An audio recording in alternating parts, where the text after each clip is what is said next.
day. It's Mike. And yes, I'm back in my little spot. I kind of like the backdrop.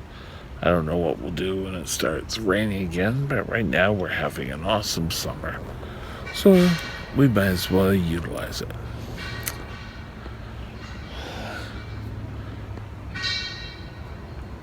Today, we're going to talk about how I get my insulin.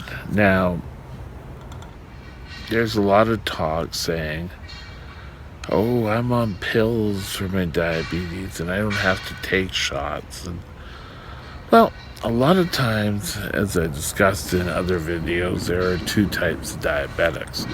There is type 1, which I am, which is insulin dependent. Then there's type 2, which is the type that has insulin delivered, or not delivered, but your body makes enough insulin to sort of live, but not enough to cover what you eat. So, a lot of times the pills will stimulate the pancreas. I didn't do a good job in describing that, but we're going to stick with that. Now, insulin, I don't do shots. I have an insulin pump, which I'll insert here.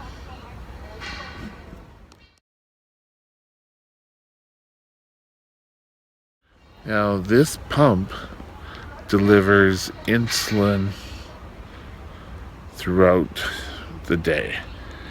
Now, it delivers insulin two ways. First way, it delivers it in what they call a basal. And a basal is a continuous rate, can go up and down based on what your doctor and your demands during the day. For example, during the night, most people have fairly low blood sugar or fairly low insulin levels because they are not eating, their body isn't up, so it's at rest, so there's not too much insulin. But around 4 o'clock, most people have a spike in insulin. And this is because your body gets up, or is starting to get up. All your hormones, your fight or flight reflexes are going and everything's going.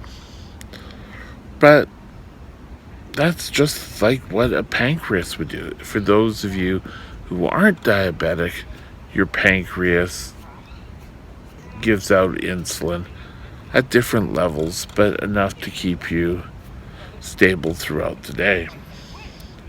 The second type of insulin is what I program the pump to give, and that's for meals. So,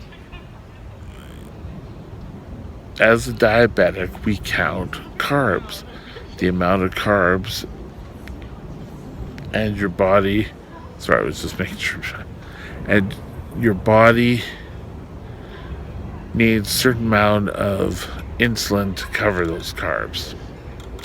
So if I take, my doctor said I need 1 unit of carbs for every 5 grams of carbohydrates. So if I had a meal of 50 grams of carbohydrates, I'd take 10 units of insulin. That's all it is. And counting, we talked about carb counting earlier. So I didn't do it. Or I do that. I didn't do it. Now, the insulin, that's one job of my pump. The second job of my pump is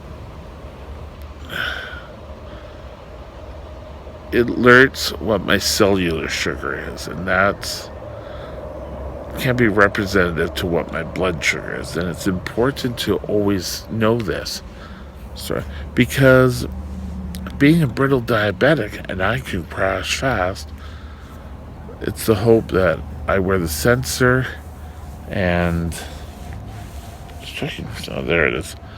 Just checking that I have it.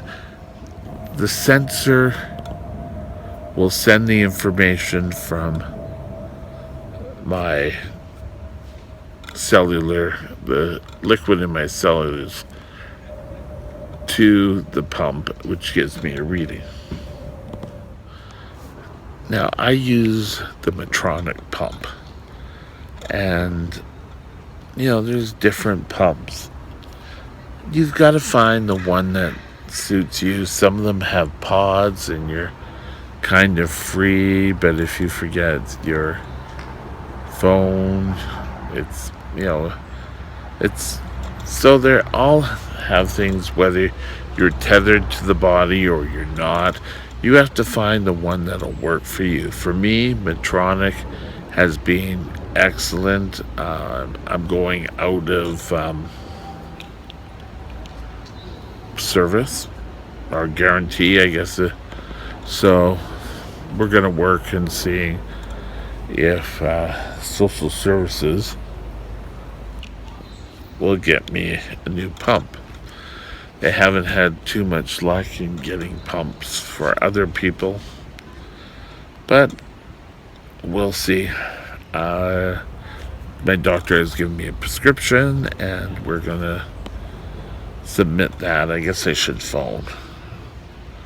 I'll try later this afternoon to phone to see. Now, just because, why, if my pump is still working, why do I have to worry about trying to get a new one? Well, the answer to that simply is the guarantee or the warranty on the pump. Medtronic also has come out with a new pump, which gives me real-time blood sugars. And because the problem with the sensors now is that it sends messages, but they're behind the time. So this gives us a better real-time view.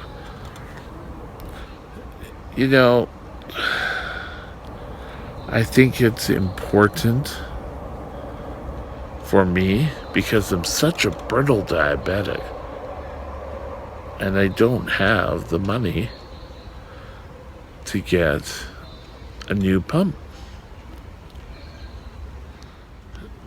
Now, why don't you try when it breaks down? Well, you know what? We could do that. But if it breaks down, it's crisis for me. If I have to go back to shots, my whole sort of stable control, or not stable control, but any sort of resemblance of control I have will go out the window. So, we kind of sit here and go, what to do. So, in our province, the province of British Columbia, insulin pumps are covered for kids and young adults up to 25. After that, it's assumed you'll have some sort of medical and you can claim it. And I kind of understand they can't sort of just hand out, and it's a balancing act. And I think, well, I'm important, I deserve it, and I do deserve it. But I'll start with a phone call and then see where it goes. They usually have to send me out a form and then a letter, and we'll just all go there and see what the first steps are. Now,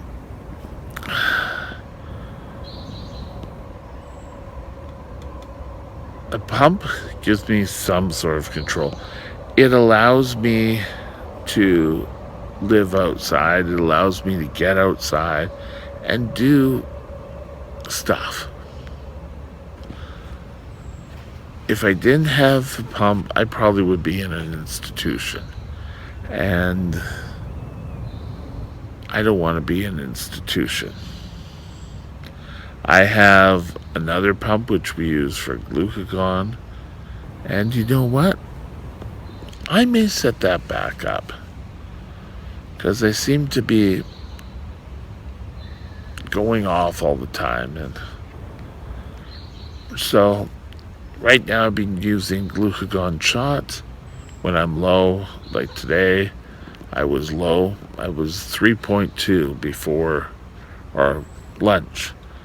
And, I drank a Coke and I gave myself a glucagon shot. Well, the glucagon, or the insulin pump I use for glucagon, gives me some glucagon throughout the night. And it has sort of helped to keep things stable, or we're assuming. So I think I'm gonna give that a try. I gotta find that pump. And we need to do a home test. Now,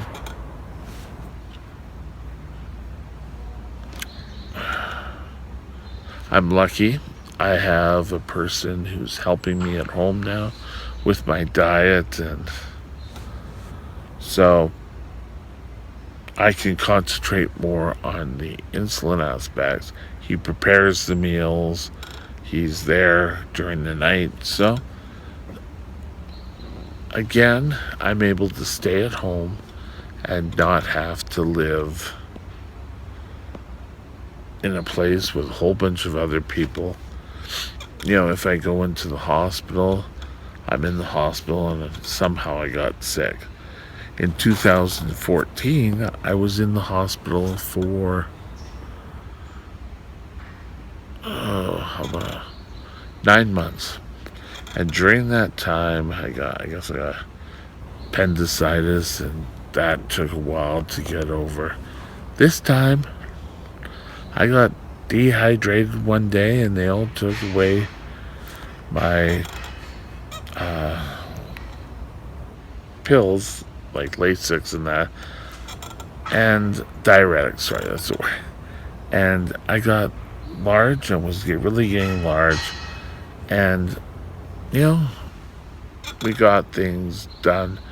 When I was in the hospital, I also went close to being severe DKA, so the pump allows me to stay out of there, and it's nice to be out. When I'm in the hospital, I don't have to stay like in a room in the bed all the time. I was lucky this last time I was able to bring Nico with me, and Nico had his little bed. The hospital beds don't fit Nico and I, and for a couple of days we were sleeping with Nico on the bed with me, and so I think Nico was the first service animal that was able to stay with me in the hospital. So I had to get out, get him walking, so that felt good to do that. Anyway, we'll talk to you later. Go back, I'll see what my blood sugar, last time I just did it before I started chatting with you, it was 10.6, so we're getting back up there. Started a new blood pressure pill today, and it's good. So if you're interested in taking a look for insulin pumps from Medtronic, you can, I think it's Medtronic Diabetes, you can type into your search bar and they'll show you the brand new one, and I'll let you know what happens with that. So have a good day. Talk to you later. Bye now.